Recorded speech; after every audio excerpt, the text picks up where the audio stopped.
what is this thing that I built? Reddit user research has a mission of, it's the phone. Well, that is, I'm gonna put it right over here and step away from the phone, just like everybody recommends I do every once in a while anyway. User research is basically this dedicated practice of qualitative and quantitative researchers. I kind of joked as I was hiring, growing from 2 to 12 researchers in 2021, growing 500%, that we're hiring a team of Avengers. These are people that are good at every single different thing so they can be complementary when they're working together. So in the Avengers, everybody loves them. We look at a deep understanding, a holistic understanding of users' needs, behaviors, and motivations. So that's kind of what we do at Reddit research, Reddit user research, and what we kind of bring to the table. What are you gonna get from this talk? Because we're all here to get something out of it, right? You're gonna understand how to identify gaps in research deliverables. You'll also understand how to build a complex, rapid research program with or without a platform tool, sorry, vendor clients, and impact tactical product design strategy for multiple teams. So that's what we're gonna talk about today. So this is a normal researcher proposal of kind of what we're gonna talk about today in the project. So the program problem was that research needed a way to quickly deliver insights to teams. The methods were to set up a program, establish a cadence of insights, ensure alignment, and deliver impact. The timeline was about 8 weeks, 8 to 10 weeks. Stakeholders were product and design teams across Reddit's pillars. My role was a director, so I was planning the program and coaching junior researchers and contractors to execute. I don't know if you've ever worked with someone who's right out of their degree program or really interested in switching into user research. Those were all the people that were helping to execute this program. So the impact was that research drove strategy and design direction across a series of rapid, iterative, evaluative testing sessions, resulting in demand for research in product teams at Reddit. So this is a rough timeline. Context is important. So if you've ever tried to be a trailblazer and build something, you know it's like important to look back and say, where were we? Where are we now? Where are we going? So 2020 was all infrastructure building and producing research. I think I heard some people say that there was a lot of hiring freezing going on in 2020. Everyone was essentially white knuckling their jobs. I don't know if anybody remembers that, but it was like everything's frozen, everything's dropped. So I came in expecting to manage a team of 5, and it was just me and one other person for the entirety of 2020. So a lot of infrastructure building, like building consent forms, helping people understand what are research briefs, how to work with research, talking to people about why they need research when they might be a Redditor themselves, right? Because the question is, why do I need to know anything about user research? Why do I need to know what other people think? I already know enough about the experience myself. I'm a Redditor. And while I had to encourage them to, think more broadly, I also said, your experiences are valid, and thank you for sharing them. They are super important for us to understand what is going on from your perspective, but we also have to generalize to a market where behaviors are, larger than life, right? They're larger than your life in existence. So, first day, team of 2, COVID happened, March 2020. And I started building all of these different things. I also introduced to the company what NPS, customer satisfaction, CSAT, and customer effort score, CES, are to the whole company. So writing up metrics, helping to educate as well. Daily research insights, weekly slide update. I think I heard some people say that research marketing is a thing, totally is. So I had to build a marketing plan. I also established that team brand logo that you saw. So I worked with the brand department to make sure that we had a team logo and we had a mission. And we provided a tool to partners. So this was key. Knowing that 2 of us can't really complete all of the research around us, I embedded my junior colleague, and then I serviced basically the other 11 product pillars myself, which was real fun. But we provided a tool to some of our design and product colleagues saying, hey, we know you're curious, you have questions, that's cool. We want to encourage you to have that curiosity. Here's a tool to go run your own research. If you need help, let us know, but we've got to focus on these other things. So one of the themes of this talk that we'll probably be talking about in the brainstorm a little bit later is democratization of research. I know that that was what Molly's talk was going to be about. I know that that's what the brainstorm was going to be about. So we'll hit on that topic pretty deeply in the brainstorm, but it's kind of centered around this example here. By the end of the year, the two of us had produced 22 reports, from getting a research program up and running to then producing throughout the whole year. It was nights and weekends, I will say, as a startup would be. 2021 was focused on team hiring and building research programs. So now we're talking about the Survey Center of Excellence. We're talking about the Reddit Rapid Research Program. We're talking about what does like a recruiting operations team look like. We're talking about, massive infrastructure investments. So, by March 2021, I was also hiring. So we had a weekly team email report that was starting to go out. Tuesdays were someone else's, I think. Ours was on Fridays. By June, we had a team of 7, and we had started to set up a research ops department. Team of 8 in July 2021, and we'd produced 35 reports mid-year. By the end of the year, we had a team of 12 and 65 reports produced across the whole team. So that was like the whole 2021. It was very exciting, very fast, and 2022 was on scaling. Okay, we're going to complicate this a little bit, because I'm not going to tell you about every single thing and all the programs that we developed. I'm only going to talk about a small slice of what we did to focus this talk. So that slice is the orange. This represents the trajectory of the program that we built on Reddit Rapid Research. So you can see kind of the touch points that occur over time along this huge timeline of 2 years. So halfway through the 2020 year, right, there was the Black Lives Matter movement. There was a lot of social unrest. There was a lot of questioning, how do we do things and how do we listen to each other? The CEO said, we need to have more user feedback incorporated into our product. I loved that. I ran with it. I mentioned it to everybody that I knew, right, in every conversation that I had. In 2021, as I was building the team, there was an ask made about mid-year for rapid testing, because we'd gotten more and more reports out, but we were kind of doing this like mid-level kind of research. We weren't doing the expensive stuff that's iterative. At this point, we had enough money, we had enough people, that we could start doing the expensive iterative testing. People don't tell you that stuff is expensive. That's why all these vendors have that iterative testing. It's the moneymaker, right? So the ask was made for rapid testing, but we weren't given any tools. We weren't given any money. And my leadership was like, figure it out.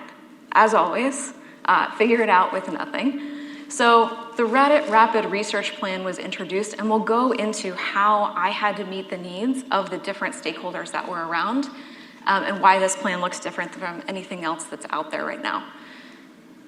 The next month, we had the first Reddit Rapid Research project, and then I won a contract. So I got the money to be able to establish a tool that would enable us to do this faster by proving value, which I think I've heard other colleagues say today, right? It's about showing value, demonstrating value, and then kind of winning that buy-in to enable it to expand. And then, we're expanding now in 2022 to different types of users, to different markets for iterative testing, for new overview documents. We've changed the formats, we've changed the templates, et cetera. So that's kind of the overview of the program trajectory and how it fits in specifically with the larger context of the team. Okay, so a year of democratization. I promised it would be here, so it's here. So we provided this platform tool to designers, to product managers, to enable them to kind of say, solve it yourself. You're smart. We know, you're working here. You can do it. Here's some, go do a Google search. That's what every user researcher does, even though they don't want to tell you they do that. Everybody goes and does that, and it's something that you should do throughout your career anyway. Several groups ran their own research. Some still do, right? But we found that a lot fewer people use the tool than we thought, which is why, when I was talking to some of the other speakers today, I asked, how often do people refer back to these blogs? How often do people refer back to these repositories, these insights, these things that we have cataloged versus relying on the researcher to lead and guide them through that information? Because we found that researchers have this pivotal role in informing people along the way about the past, the present, and the future of the product pillars. So this is what it looked like. So as you can see, one product manager who was an intern that I worked with pretty extensively in training him on how product development works. He was the only product manager that used it. But everybody else was a designer on the team. And you can see this is the number of studies that they ran over the course of 12 months. So while we had some designers that were like gung-ho about it, I'm gonna test everything that I possibly can, this is great, love this tool. Most of the designers were down here, and this isn't even all the designers. These are just the ones that used it once. We have a team of 40 designers. This isn't everybody. So a lot of this is like a super long tail of zeros. So even when we do democratize and provide a tool for everyone to get in there, they don't always have the expertise or the knowledge of how to ask the questions or how to set up the studies or how to analyze the data or maybe even how to share out the findings. So some things for us to think about are, what are we democratizing when we're saying democratization of research? Is it access to findings? Is it doing the research? Is it asking the questions? What are we democratizing? Are we democratizing the users that we're including? Like, what is equitable about this? So some questions for us to think about in the brainstorm. The design challenge that we had in this rapid research program was we recognized a demand for quick insights. The designers needed iterative testing to develop their products further. And the question was, how might we meet the needs of our design partners for iterative testing at an accelerated speed? I don't know if anybody in here has worked with their leadership, where their leadership, after reading a proposal, says, can you do it faster, cheaper, better, and just overall something cut from this? Has anybody had that experience of faster, better, cheaper? Yeah. So I said, well, we have a couple of models, and I'd love to adopt the Google model, which is about a week. So we'll go over that in a second. New goals. These were our goals.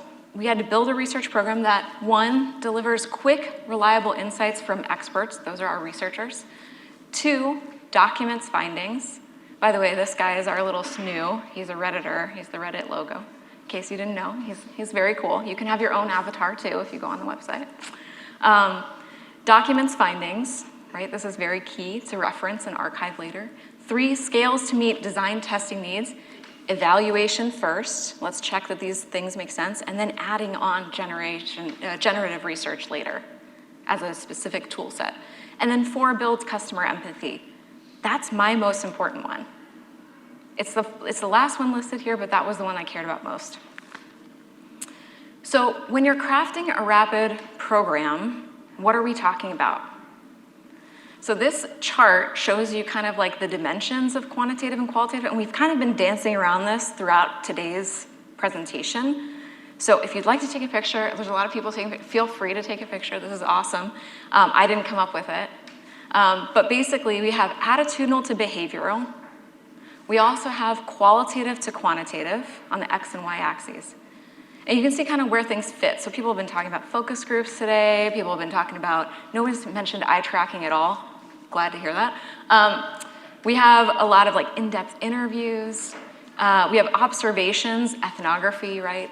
Usability studies are qualitative insights about behavior. And it's in a lab, so it's kind of like set up to see how do people do when we're testing them about this thing. So it's a little bit more like that science snoo over there. So back in 2002, kind of dot-com boom, Microsoft developed this way to test its software programs. Does anybody remember doing CD-ROM software, like fun games? Civ 5, anybody? So basically in 2002, researchers at Microsoft came up with this idea that why don't we change the things that we see are problems when we see them as we're doing the testing? So you can see that the errors and the failure rates drop off as we go further into the number of participants. It basically is this reverse hockey stick. which is exactly what you want. You want to get to 0 problems. And so you iterate as you're going through it. What this requires is that your partners are stakeholders at the table in the research as you're going through it. You have to have the decision makers there to make the calls. Very expensive, very hard to do. Changes are made, again, as soon as the problem is identified and the solution is made clear. The decision makers are part of the research testing team, and this is called the RIGHT method. There's a publication about this. Feel free to look it up. That's where I got the chart. Then in 2016, Google published information about its 1-week cycle. So this is the rapid testing cycle at Google. And it starts on a Friday, has a kickoff. On a Monday, we do a pilot. On Tuesday and Wednesday, we conduct research. On Thursday, we analyze those findings. Friday morning, we do a readout, and then we kick off the process all over again with a new team. So this is also an iterative cycle. Partners are observers, so they're watching on Tuesday and Wednesday. They're not helping with analysis, but they're there to observe.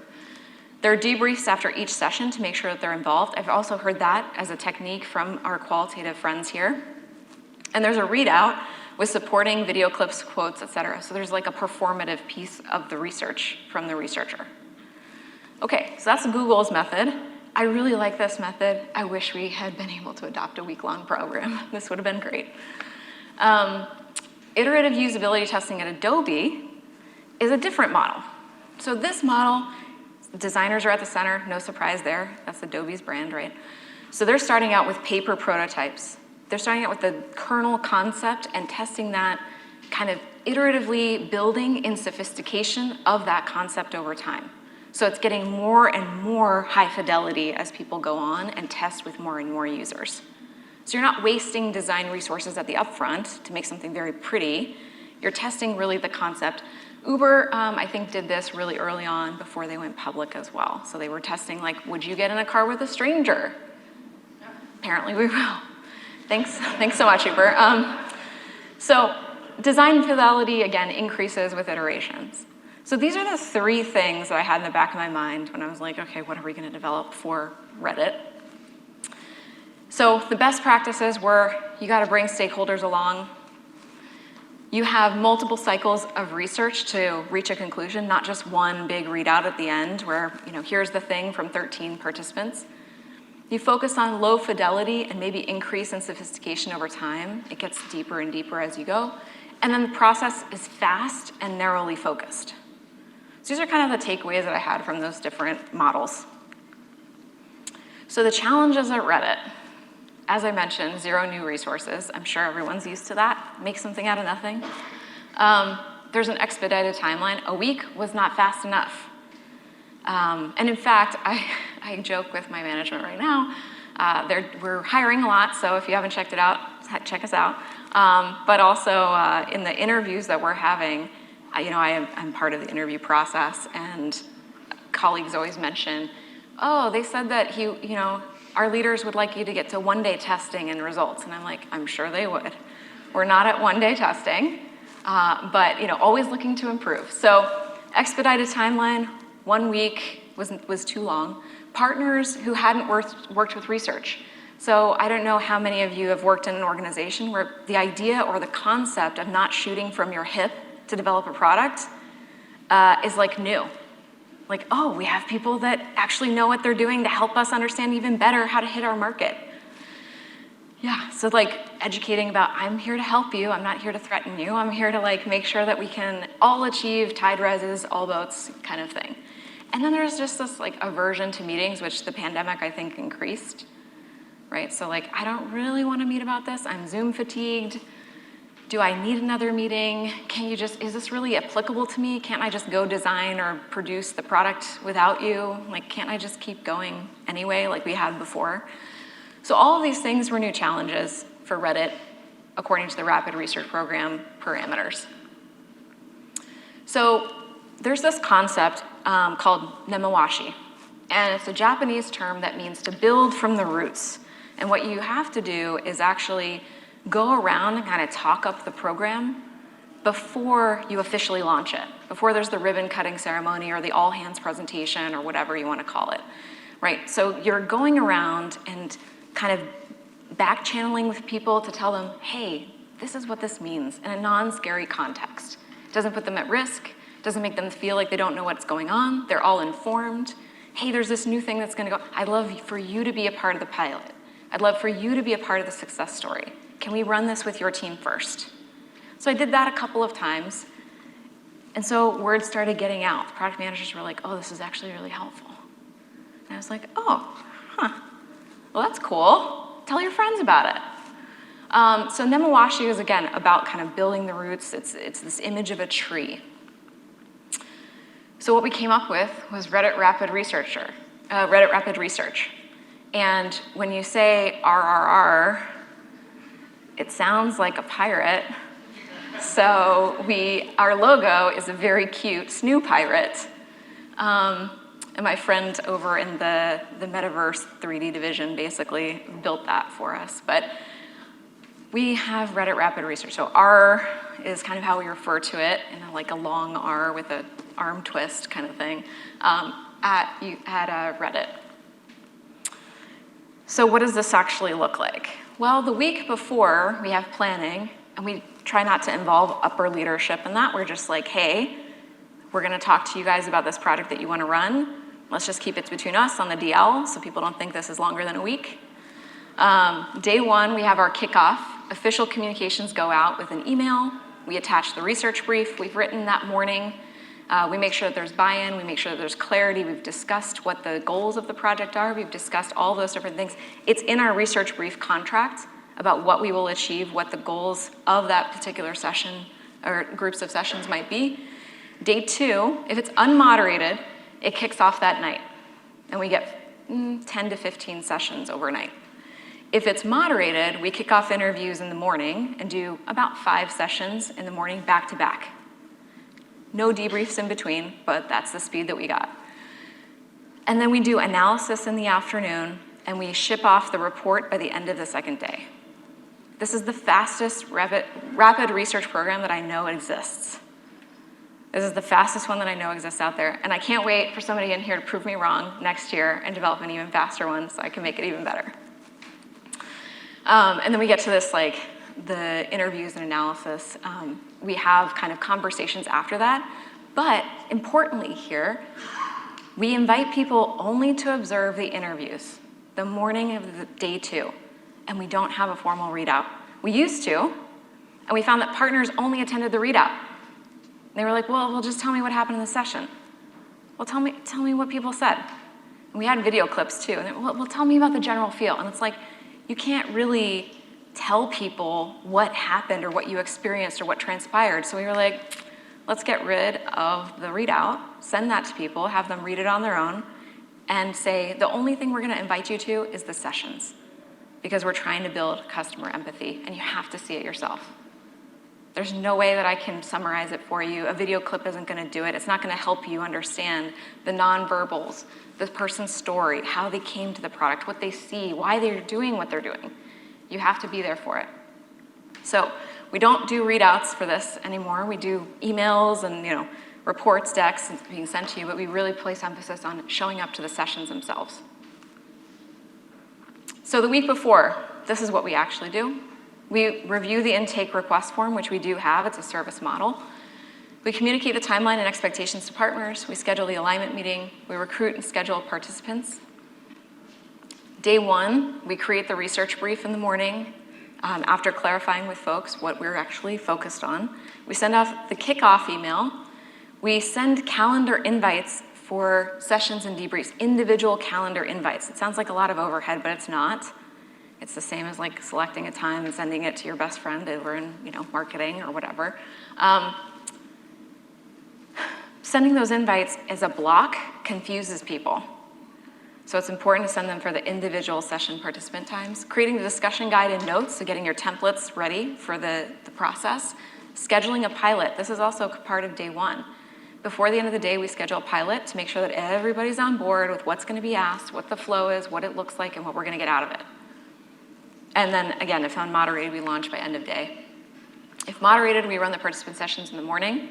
We analyze unmoderated sessions in the morning if it's unmoderated. We analyze for 8 to 10 key findings. That's it. We can't promise much more than that. We create video clips. We send participant incentives through research ops, produce slides, so there's a template of slides that we have, and then we send the findings email to partner, copying upper management so they know the project has been completed. So since Reddit Rapid Research's launch, it's been about 6 months, we've run 43 projects, and this is just with 2 to 3 contractors. So 43 projects, that's about 2 to 4 a week. We've hit almost every single product area, and we have more need than we do project time to spend. And we're excited about kind of continuing to grow this program out, not just because it's the bread and butter of user research, but also because we can train up talent. This is like an apprenticeship program. It's giving people the opportunity to see how fast they can work. It's not scary. You don't have to have a gajillion degrees to do this. You can be out of your undergrad program or your master's program as long as you understand how to work fast. And so it's kind of also providing people opportunity that maybe they think they don't know how to do it. If they're smart and they can figure it out, we take them on. So, demonstrating value. We always have a survey afterward to ask people, what did they value about this? And we kind of provide them with pre-populated options that we've heard people say they valued. Number 1 is actionable results. This is the key to getting your expanded programs, right? It's like, hey, can you tell me, was this actionable for you? Most people clicked yes. They also clicked, it informed my next steps. It helped me choose a design. It helped me validate that choice. It helped me iterate the design. It helped with our product direction. And then we had some other people that said, hey, yeah, it also increased our users or our user retention longer term. It gave us additional product area insights, and it gave us clarification on copy text, which is not even something we're really testing. So going forward into 2022, the restructuring, the scaling year, we've removed the readouts, as I mentioned. We invite people for observations. We've actually added a platform tool to make things faster. So it's not just user Zoom or GoToMeeting or Google Meet or whatever normal platform tools, but that is how we started. It was all manual to start. There's a lot of grinding. And we hired more contractors. Now that we have a platform tool, it's a little bit easier. Recruiting is kind of automatic. We've got transcripts. We've got all the things that the vendors out there will tell you are great about their products. So those are kind of things that we've restructured as we've garnered more resources by showing and demonstrating value that people have confirmed to us verbally, through feedback, through compliments, all those things. So again, here's the program overview that I presented at the beginning. This is kind of what these things mean, right? So we had this lack of quick deliverable insights that we needed to kind of fill. We had these methods, which are kind of more research management methods, setting up a program and getting that run. The timeline was about 8 weeks from start to finish in terms of getting it set up, but we iterated on that. So 8 weeks is kind of a lie. It takes longer to make sure that that program actually runs well and continues to be functional for the company. And our stakeholders have expanded. My role was director. I'm now the principal, so can't wait to work with other research leaders. And the impact is, again, that research is being elevated. Some of the questions that I have for you about this are, when we set up rapid programs, it becomes so visible that it almost becomes the only thing that people know research for. So now it's like research as a service model is the only thing that people are aware of, maybe. So there are definitely costs and benefits to thinking about setting this program up and making sure people are aware of it, while also still communicating the research marketing plan that you've already established for your other longer-term foundational strategic research. That's my talk, and I'm happy to answer any questions. If you'd like to connect, you can find me on email, Twitter, or LinkedIn. Thanks, guys.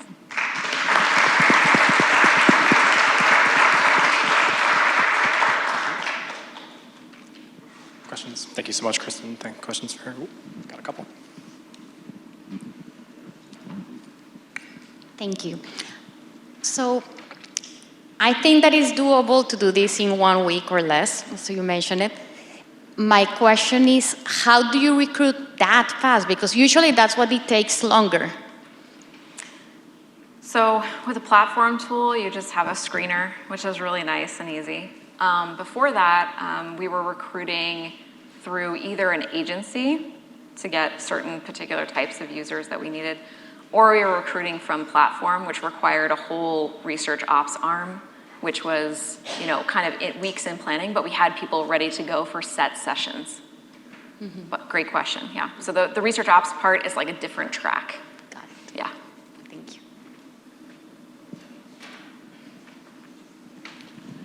Thank you for this. I'm tired just hearing about, I can only imagine the grind of setting this up. I'm a principal now. So my question is around getting rid of the readout. Yeah. And how do you almost let that go and ensure, like, engineers don't read. Like, they read, obviously, they're literate, Yeah. But you know what I mean. Mm-hmm. It depends on your company, right? So like Reddit's maturation, we're about 1,500 employees now. And think about all of these new teams that have been stood up over the past year or so, clamoring for visibility. Think about how many teams' emails are in your inbox. I mean, I would send out calendar invitations for company-wide readouts. Company-wide once a month. And I think that leadership was like, we've got to restructure, we've got new VPs, we've got new C-suite folks, let's kind of put a quiet kibosh on this for a second to recenter and figure out what do we want to communicate. And the interesting thing is that with the void of communication, we're seeing people miss it and they're starting to ask for it. They're also becoming more siloed because like the only people we nemawashi with are people where the results really matter for their particular product. And then you realize, oh, it's all connected. And if I don't know about my adjacent product experiences, there's no way I'm gonna be successful with this product. So it's kind of like a pendulum and it swings back and forth. Right now, I decided what's more important is that the findings, which people are absolutely responsible for their jobs, they'll be motivated to read the findings because it won't be on us. What's more important to our company's goals? It's empathy. So I shifted to the empathy because I had to make an either or choice. Yeah. Hi. So amazing that you have this like 2-day program going, and the removal of the readouts is super interesting to me because I feel like that's where people can both be engaged but also disengaged, and it can be a 50-50 split. But I see the trade-off in speed and then inviting them to the actual sessions in place of those readouts. So how do your stakeholders like take that? Do they appreciate the speed and then like have to compensate by like just showing up for the sessions and making that time? The way that stakeholders view research varies, right?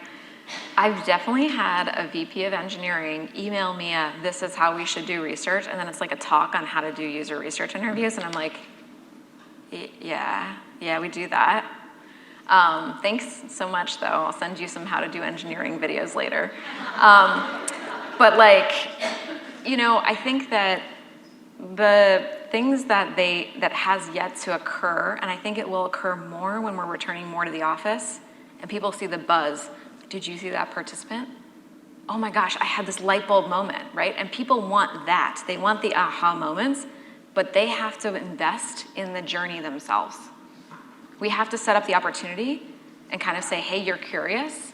Are you curious just about the outcome? Is that gonna help you build a better product? Or are you curious about people along the journey so that you have better insight to build, into the future? Because people remember those interactions, they remember those really powerful stories, but it's up to them to come to the table. I can't force people. We do require at least one designer from the team to show up, and the designers are super eager because it does help them do better design work. But engineers don't like meetings, don't like reading, can I just go solve the problem myself, which they can, and they have. I mean, look at our site. So, you know, we're trying to incorporate more empathy to kind of build things to be better. And I think that we're actually on a really good path in bringing those teams together, but it is a new muscle that I'm also working on in my new role for the whole company, bringing people together. Thank you. Thank you very much. That was brilliant. I have two questions. I saw that not only the timeline was decreased in an important way, but also that part of the delivery process not only included slides but also video. Can you further detail how, because that is on itself a big project, like creating videos on a regular basis. So how do you kind of like go about templatizing these videos, how long they are, and what type of information are in these videos? Well, you know, platform tools make it a lot easier because they do chunk things. But before that, and even still, we do train all of our contractors in here's a guide about what to look for. It has to connect to your deep insights. So the 8 to 10 key findings that you find, go find a quotation, go find a place of support. You can't just like make things up, right? They have to be grounded in some evidence. So it's really like if they've, during the interview, during the session, marked down something that was key, it's going back to that thing, which is just like bread and butter ethnography, bread and butter interviews. Like it's just, I mean, I remember in the field. If you're looking for a book, Notes from the Field is a good one about how to do this kind of iteratively. Yeah. Hi. So kind of a follow-up question to this question, which I guess a lot of the value of the readout that I see is us being able to weave together a narrative, right? Like an overarching narrative that kind of tells the stakeholders at a higher level what some of the insights were. And I'm curious, how do you balance what I see as stakeholder instinct to kind of like glom on to one consumer voice, right? Like if they're kind of sitting in on the interviews and they're like, oh, but I heard that thing. How do you manage, okay, that was one person. And maybe don't base your entire design off of one person that you heard kind of thing. I think it's like you start to ask them questions back, but you do so in a one-on-one setting. Hey, that was really interesting. I loved how you were listening to that customer. Did you hear that theme pop up for any of the other sessions? Did you notice that this was just this one person, or did I miss something? Help me understand where you're coming from, right? Because then they're like, oh, no, I guess I only heard it. You know, maybe it's just my notes, but I didn't see it come up for anybody else, but I just want to clarify with you and make sure I didn't miss anything. So it's like bringing people along in a let's figure this out together rather than a like, no, that's just one person. That's not how research works. It's not your friends or your family telling you how to, no. But it's more like, hey, maybe you saw something I didn't. The other thing that's curious about Reddit is kind of, we're not in an insights organization. So insights organizations have usually data science and market research and user research and like other functions, analytics, whatever. User research reports into design, reports into product. So we have two masters, which means that they both have different types of research needs. It's very difficult to manage. Just in case you're looking for a challenging new place, come work at Reddit. We'll be great together. But I think it's like managing these different needs is a part of that, and explaining that product desperately wants recommendations. Design does not want recommendations because they want to be the imagination engine. So it's a little bit like church and state at Reddit, where we ask a lot of questions at the end of our presentations, and the trick there is that you flip the question into a sentence, and that's our recommendation. But we ask it as a question so that designers don't feel as pointedly directed towards solving something with only that thing or a smart, short interpretation of whatever that thing is. So I think we're eating into our brainstorm time. I'm happy to talk with more people, after this presentation, after this session. Feel free. I'm here tomorrow too. But I think I'm just going to move us over into the brainstorm. So I'd love for us to break up into groups. You want more networking time, I'm going to give it to you. So I'd love for you to kind of just group together in groups of 6. with people nearby you. And I'd like you to talk about which aspects of research would you democratize? Is it the recruitment? I'd love to democratize the recruitment because I'd love for them to participate in that. Is it we're democratizing the creation of the artifacts? Because I don't see people taking that on either. Are we democratizing, the tools? Are we democratizing the processes? Are the interviews? Are the I've never seen somebody also volunteer to run a focus group. That's not a researcher. Focus groups are not easy. But people love saying, well, why don't the engineers do the interviews? What's different from your survey versus the one that this recent college grad can write on SurveyMonkey? I'm like, well, multi-level modeling probably is a little different. But it's just, what would you democratize? So in groups of 6, I'd like you to kind of create risks and benefits of democratization, and then we'll just stop hearing me talk, and we're gonna listen to you guys kind of come back with the risks and benefits of democratization in the last 10 minutes, which I think it's 4:42, so it's gonna be very quick. Maybe we share that in the networking session afterward, but for right now, go ahead and take the last couple of minutes, 15 minutes, and talk with your neighbors, 6 of them. What aspects of research would you democratize, and what are the risks and benefits of that? Cool. Thanks, guys.